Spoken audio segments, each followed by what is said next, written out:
저도 얼굴 실리프팅을 많이 하기 때문에 이마 수술을 실리프팅으로 할 수 있으면 정말 좋을 텐데 이마 수술은 실리프팅으로 효과가 없습니다. 요즘 이마 거상 수술 문의가 굉장히 많습니다. 아무래도 눈 수술보다는 조금 생소한 수술일 수 있는데요. 어떤 수술인지, 왜 하는 수술인지 궁금해하실 만한 내용 몇 가지 소개해드리고 말씀드리도록 하겠습니다. 자, 이마 거상 수술 왜 하는 걸까요?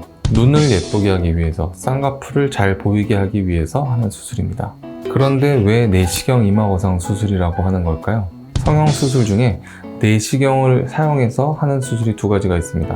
가슴 수술과 이마 거상 수술입니다. 내시경을 이용해서 수술하는 이유는 작은 절개창을 통해서 먼 곳에 있는 부위를 수술하기 위해서입니다. 이마 거상 수술 절개선은 한 2-3cm 정도 되는데요. 안전하게 내시경으로 확대된 시야로 보면서 박리하고, 수술 중에 피가 나면 지혈하고, 중요한 신경은 다치지 않게 보존하면서 수술하게 됩니다. 그런데 이 이름 때문에 오해 아닌 여러 가지 오해를 받는 수술입니다. 이마 거상 수술, 이마를 올리는 수술인가?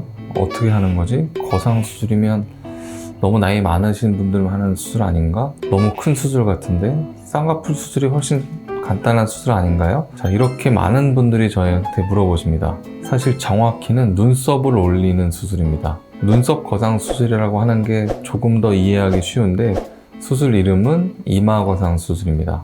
선천적으로 눈 위가 많이 불룩하거나 눈썹이나 쌍꺼풀 사이가 너무 가까운 경우, 눈이 많이 깊은 경우에는 눈 수술만으로, 쌍꺼풀 수술만으로는 크고 예쁜 쌍꺼풀 라인을 만들기가 어렵습니다. 속쌍꺼풀밖에 만들 수가 없습니다. 눈매교정 수술 후에 눈을 잘 뜨게 되면서 쌍꺼풀과 눈썹 사이가 너무 가까워진 경우, 아니면 수술 후에 쌍꺼풀 크기가 너무 작은 경우에도 눈 재수술이 어려운 경우가 많습니다. 아니면 나이가 들면서 눈 위에 피부가 처지게 되면 점점 쌍꺼풀이 작아지고 처진 피부가 눈동자를 가리게 됩니다. 이런 경우들에서 이마 거상 수술을 통해서 눈썹을 올리게 되면 눈 위쪽이 시원해지고 쌍꺼풀이 잘 보이게 되는 겁니다. 자, 상담하다 보면 굉장히 많이 하시는 질문이 있습니다. 그냥 실리프팅으로 간단하게 눈썹 올리면 안 되나요?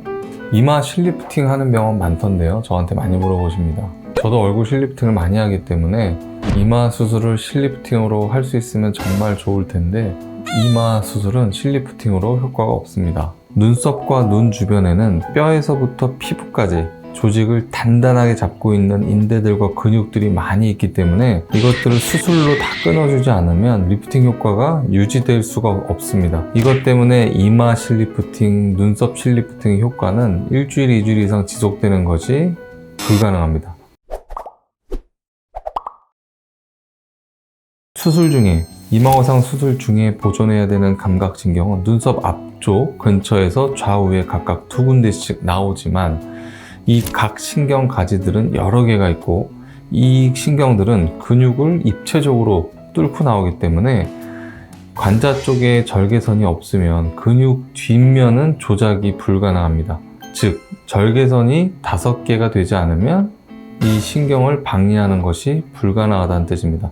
또 가운데 절개선과 관자 쪽 절개선으로도 고정을 하기 때문에 항상 절개선은 5군데가 필요합니다. 이 5개 절개선을 모두 이용하지 않으면 불완전한 박리가 된다는 뜻이고, 수술 후에 거상이 효과가 유지가 되기 어렵고 재발의 가능성이 매우 높다는 뜻이 됩니다.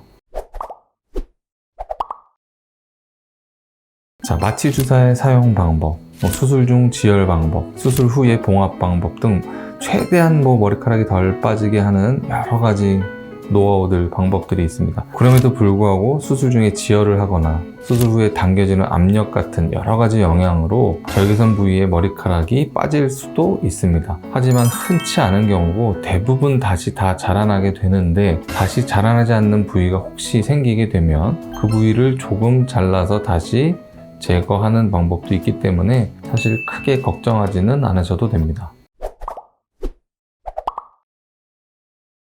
자, 이마가 넓어집니다.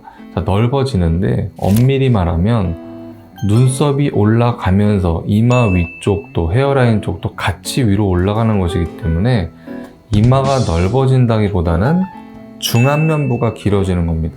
헤어라인이 넘어가기 때문에 이마가 넓어 보이는 겁니다.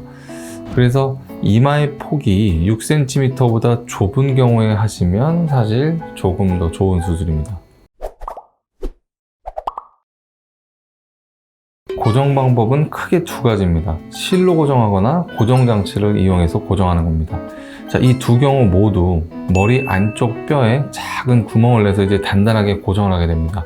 실로 고정할 때의 장점은 이마 절개선 세 군데 모두 고정이 가능하다는 점이고, 고정의 방향과 고정의 강도를 자유롭게 조정할 수 있다는 점입니다. 또 고정 부위에서 이 실로 인한 매듭이 거의 만져지지가 않습니다. 하지만 이 엔도타인이나 픽스타인 같은 고정 장치를 이용하게 되면 고정이 조금 더 튼튼한 장점이 있지만 이 두 군데에서만 고정이 가능하고 6개월에서 한 1년 사이까지 천천히 녹기 때문에 이 고정 장치가 계속 만져진다는 단점이 있습니다. 저는 이 두 가지 방법 모두 사용을 하고 있는데 최근에는 주로 실로 고정하고 있습니다.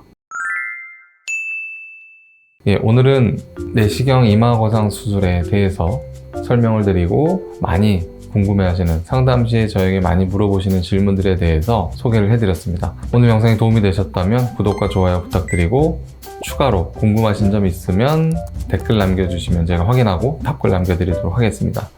감사합니다.